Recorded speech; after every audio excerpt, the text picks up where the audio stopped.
Hello everyone. मैं अजय पांडे। आज हम लाइफ प्रोसेस का तीसरा टॉपिक ब्लड सर्कुलेशन पढ़ेंगे। देखो, जब हम लाइफ प्रोसेस का स्टडी करते हैं तो सबसे पहले हम एसोसिएटेड ऑर्गन्स की बात करते हैं। फिर उसमें कौन कौन सी चीज़ें हैं जो काम करती है, और फिर मैकेनिज्म की बात करते हैं। तो आइए हम सर्कुलेटरी सिस्टम में कौन कौन से टिश्यू और ऑर्गन एसोसिएटेड ऑर्गन्स है उसको हम देखते हैं। सबसे पहले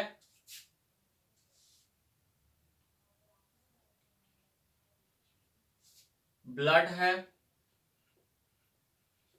दूसरा है ब्लड के बाद दूसरा हो जाएगा ब्लड वेसल्स है जो सर्कुलेटरी सिस्टम में हेल्प करती है, ब्लड वेसल्स।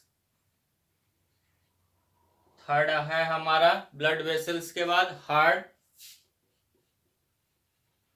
हार्ट के बाद है चौथा लिम्फ। कौन कौन से हमारे एसोसिएटेड टिश्यू और ऑर्गन हुए? ब्लड, ब्लड वेसल्स, हार्ट और लिम्फ। आइए अब हम एक एक करके सबको देखते हैं किसकी भूमिका क्या है। सबसे पहले ब्लड।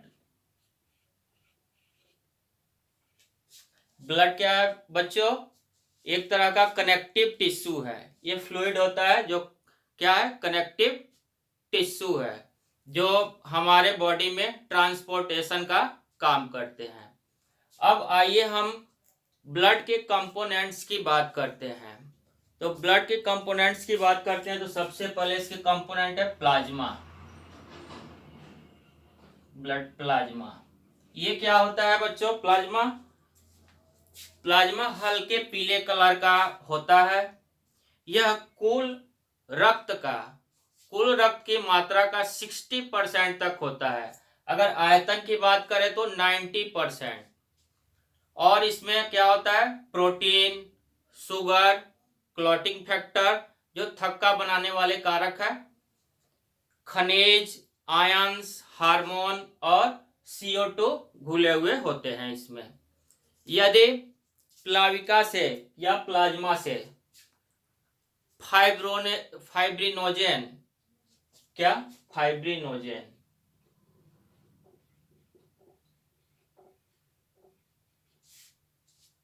फाइब्रिनोजेन तथा अन्य थक्का जमाने वाले फैक्टर को निकाल दिया जाए तो बचा हुआ पदार्थ रक्त सीरम कहलाता है। अगर प्लाज्मा से क्या निकाल दिया जाए? फाइब्रिनोजेन, और जो ब्लड के क्लॉटिंग फैक्टर है, तो फिर ये क्या कहलाता है? ब्लड सीरम कहलाता है। आइए दूसरा हम बात करते हैं red blood cells. Red blood cells, इसको इरिथ्रोसाइट भी कहते हैं, इरिथ्रोसाइट्स। ये क्या है बच्चों? आरबीसी का मेन कंपोनेंट क्या होता है? रेड ब्लड सेल्स का मेन कंपोनेंट होता है हीमोग्लोबिन। हीमोग्लोबिन, अब देखो ये दो टर्म से बना है हीमोग्लोबिन। एक है हीम और दूसरा है ग्लोबिन। हीम मीन्स होता है बच्चों आयरन, और ग्लोबिन एक तरह का क्या है? प्रोटीन है।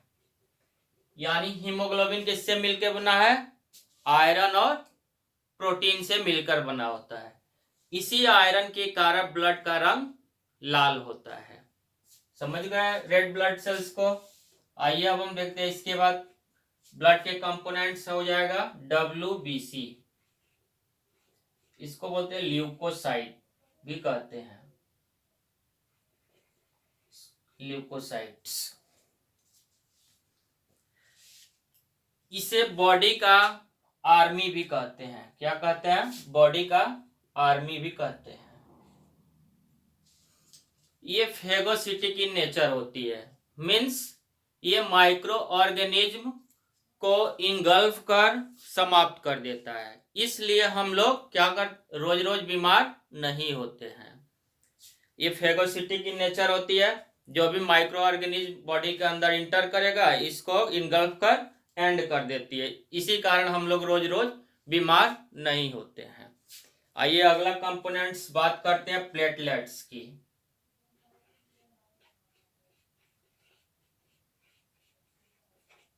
प्लेटलेट्स क्या है?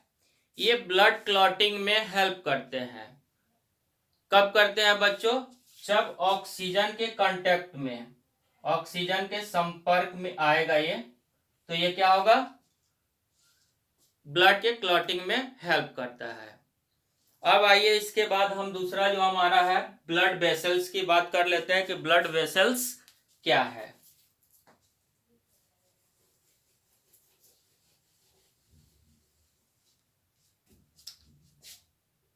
ब्लड वेसल्स,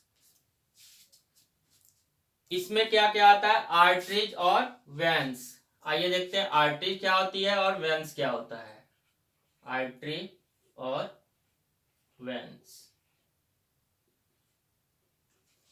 दोनों में हम अंतर देख लेते हैं कि आर्टरी क्या का किसे क्या है और वेन्स क्या है।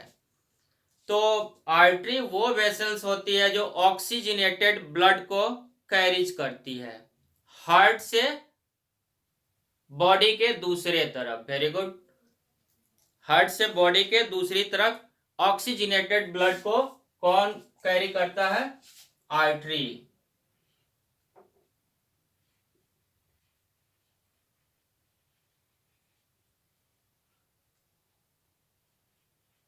कहां से? Heart to body part. आइए वेन्स को देखते हैं। वेन्स क्या है? वो वेन्स वो ब्लड वेसल्स है जो ऑक्सीजनेटेड ब्लड को कैरी करता है बॉडी के दूसरे पार्ट से हार्ट के तरफ। यानी एक दूसरे के क्या है ये? आर्टरी और वेन्स अपोजिट है। अब देखिए एक ऐसी आर्टरी है जो डीऑक्सीजनेटेड ब्लड का ट्रांसपोर्टेशन करती है। तो ये अपवाद है, इसका याद रखिएगा आप लोग। पल्मोनरी आर्टरी, ये क्या है? अपवाद है, एक्सेप्शन है, जो डीऑक्सीजनेटेड ब्लड को कैरी करती है। इसी तरह पल्मोनरी वेन्स भी है। पल्मोनरी वेन्स ये ऑक्सीजनेटेड ब्लड को कैरी करती है। तो यहाँ आप लोग जरूर ध्यान रखिएगा। अपवाद को हम ऐसे भी याद रखते हैं, कई बार पूछ दिया जाता है। अब इसके बाद देखिए क्या होता है, ये डीप रूटेड होती है। आर्टरी डीप रूटेड होती है और ये सुपरफिशियल होती है। डीप रूटेड मीन्स ये हमारे टिश्यू के अंदर, यानी हमारे जो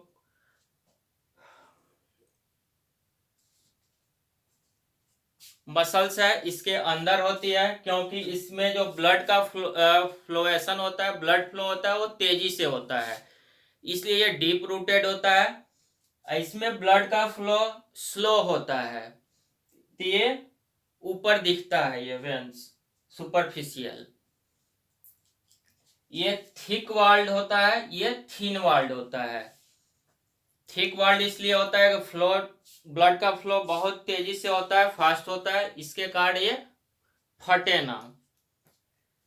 नेक्स्ट है इसका, इसमें वाल्व प्रेजेंट होता है, सॉरी इसमें वाल्व अब्सेंट होता है, इसमें वाल्व प्रेजेंट होता है।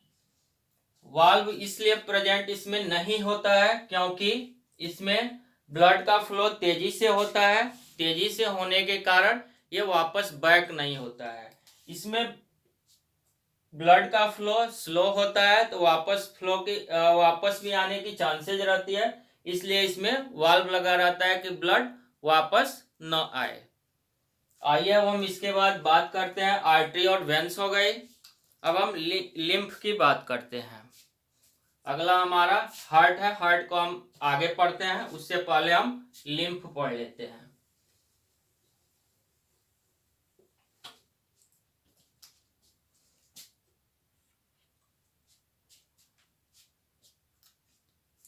लिम्फ रंगहीन या पीला होता है।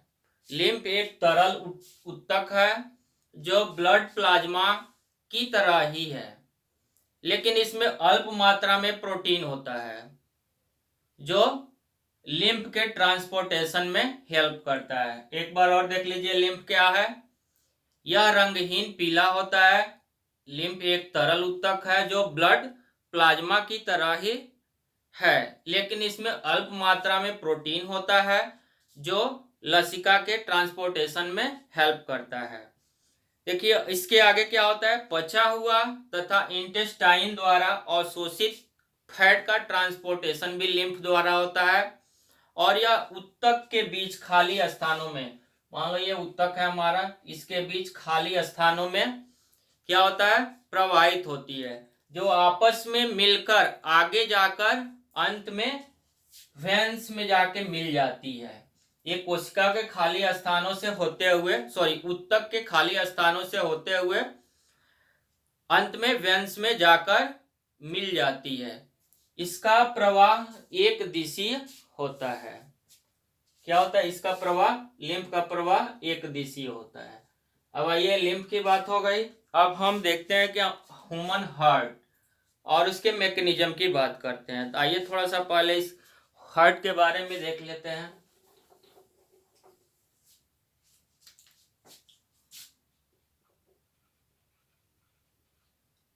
ह्यूमन हार्ट,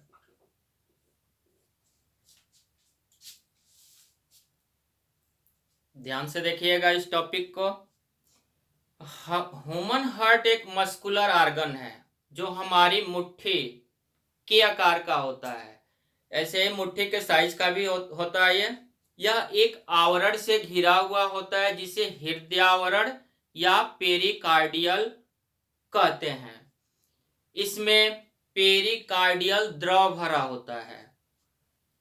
द्रव भरने के क्या फायदा है बच्चों, पेरिकार्डियल द्रव हार्ट को बाहरी आघातों से बचाता है, यानी बाहर से जो चोट मोट से बचाता है इसको। हार्ट एक पंप की तरह होता है जो सारे शरीर में ब्लड का सर्कुलेशन करता है। हार्ट 4 चैम्बर्ड होता है। ह्यूमन हार्ट जो होता है ये कितने चैम्बर्ड होता है, 4 चैम्बर्ड। सपोज दैट ये हार्ट है, कितने चैम्बर्ड, 4 चैम्बर्ड होता है। 2 ऑरिकल, ये चैम्बर्ड का नाम है ऑरिकल, और दूसरा है वेंट्रिकल। इस संख्या में दो दो होते हैं, 2 ऑरिकल होते हैं और 2 वेंट्रिकल होते हैं, यानी left auricle right auricle, left ventricle right ventricle.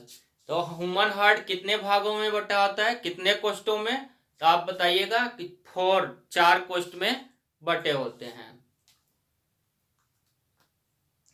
क्योंकि ब्लड को ऑक्सीजन तथा कार्बन डाइऑक्साइड दोनों का ही ट्रांसपोर्टेशन करना होता है, इसलिए ह्यूमन हार्ट कार्बन डाइऑक्साइड और ऑक्सीजन का अलग अलग ट्रांसपोर्टेशन करना होता है। यह 4 कोष्ठों में बटा हुआ होता है।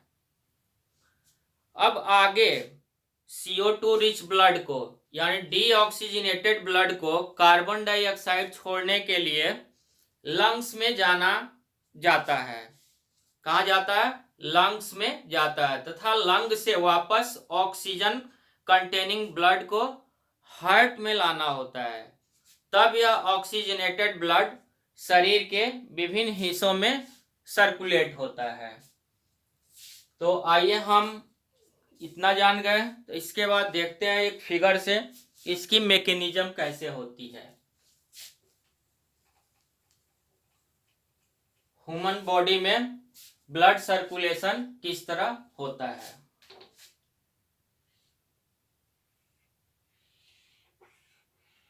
सपोज दैट ये हमारा हार्ट है जो 4 चैम्बर में बटा हुआ है। जैसे मैं खड़ा हूं, ये राइट हैंड है, ये लेफ्ट हैंड, तो ये राइट, इसको हम बोलेंगे राइट ऑरिकल, ये है हमारा राइट ऑरिकल, ये है लेफ्ट ऑरिकल, नाम याद कर लीजिएगा। ये है लेफ्ट वेंट्रिकल, फोर्थ चैम्बर जो है उसका नाम है, ये है राइट ऑरिकल। फिगर कैसे बनाएंगे देख लीजिए, अगर सर्कुलेशन सिस्टम पूछेगा तो ये लंग्स हो गया, ये बॉडी ऑर्गन,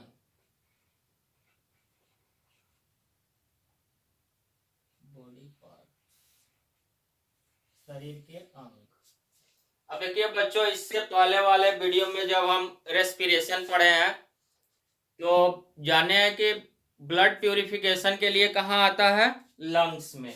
चलिए, अब ब्लड प्यूरिफिकेशन यहाँ हो गया, ब्लड प्यूरिफाई हो गया लंग्स में।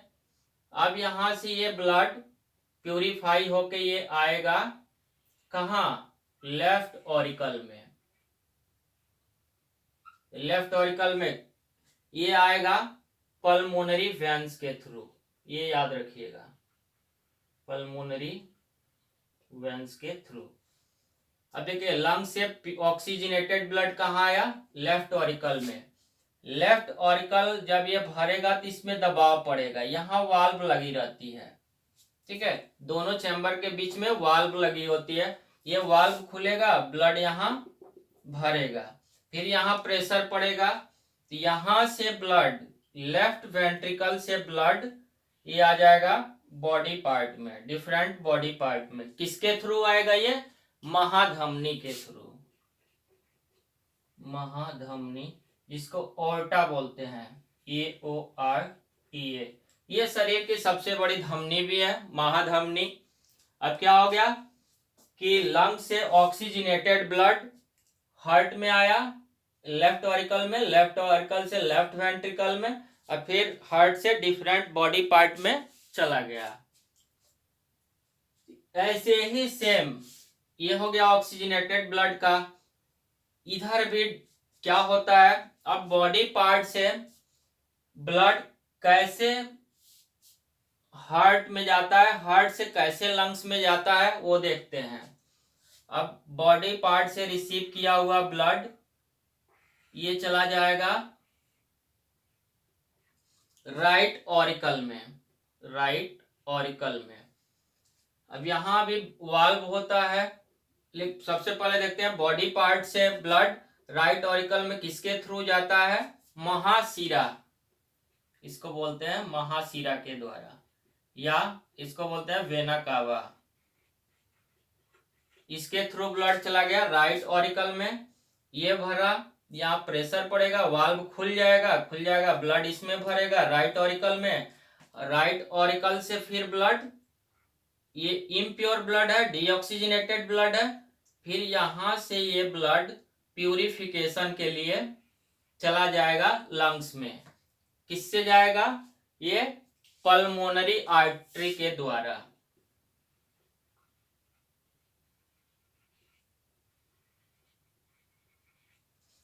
जब राइट ऑरिकल में ब्लड भर गया, इसमें से ब्लड कहाँ जाएगा, पल्मोनरी आर्टरी के थ्रू लंग्स में चला जाएगा। तो ये हमारा कंप्लीट क्या होता है, ब्लड सर्कुलेशन कैसे हमारे बॉडी में होता है। एक बार जल्दी से फिर से देख लेते हैं, हमारे हार्ट में किस लिए ब्लड जाता है, प्यूरिफिकेशन के लिए। यहाँ ब्लड क्या हो गया, प्यूरिफाई हो गया, ऑक्सीजनेटेड ब्लड पल्मोनरी वेन्स के थ्रू राइट लेफ्ट ऑरिकल में पहुंचे।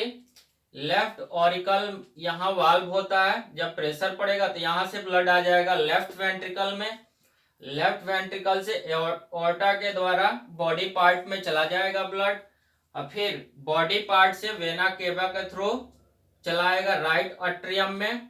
राइट अट्रियम, इन दोनों के बीच भी वाल्व होता है, ये ट्राइकस्पिड वाल्व होता है, यहाँ से ये आ जाएगा राइट ऑरिकल में, राइट ऑरिकल से पल्मोनरी आर्टरी के थ्रू लंग्स में चला जाएगा। ये कंटिन्यूअस चलने वाली प्रोसेस है। देखिए 2 चरण में होती है लगातार, एक ऑक्सीजनेटेड ब्लड को इधर इस भाग से, लेफ्ट हैंड इस वाले भाग से, और डीऑक्सीजनेटेड ब्लड राइट वाले भाग से। तो इसमें 2 बार एक ही समय में ब्लड का 2 बार परिवहन हो रहा है, इसलिए इसको डबल सर्कुलेशन भी बोलते हैं। क्या बोलते हैं? Double circulatory system, double circulation भी होता है ह्यूमन बॉडी में। तो ये रहा हमारा मैकेनिज्म। एक बार मैं चाहूंगा कि इस देखने के बाद, इस वीडियो को देखने के बाद आप जरूर अपने किताब का हेल्प लेंगे।